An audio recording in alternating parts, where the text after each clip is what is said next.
महाराष्ट्रात नवनिर्वाचित नगरसेविकेच्या पतीची हत्या केल्याची धक्कादायक घटना समोर आली आहे। काही अज्ञात व्यक्तींनी त्यांना गाठले आणि सपासपा वार करत जीव घेतल्याची प्राथमिक माहिती समजते।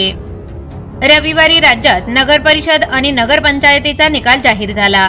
रायगड, पुणे, सोलापूर सह राज्यभरातील 288 नगर परिषदा आणि नगरपंचायतीमध्ये नवे सरकार स्थापन झाले। रायगड जिल्ह्यातील खोपोली मध्येही 21 डिसेंबर रोजी नवे सरकार आले। 4 दिवसांपूर्वीच मानसी काळोखे या खोपोलीमध्ये नगरसेविका म्हणून निवडून आल्या होत्या। त्यामुळे घरात आनंदाचे वातावरण होते। पण या आनंदाला नजर लागली। काही अज्ञात व्यक्तींनी मानसी काळोखे यांच्या पतीला रस्त्यात गाठले आणि त्यांचा जीव घेतला। मंगेश काळोखे हे नेहमीप्रमाणे मुलांना शाळेत सोडण्यासाठी गेले होते। त्यांनी आपल्या मुलांना शाळेत सोडले ते घराकडे परत येत होते। त्यावेळी त्यांच्यावर अज्ञात व्यक्तींनी सपासपा वार करत त्यांना संपवलं। प्रत्यक्षदर्शींच्या मते काळ्या रंगाच्या एका गाडीतून काही हल्लेखोर आले होते।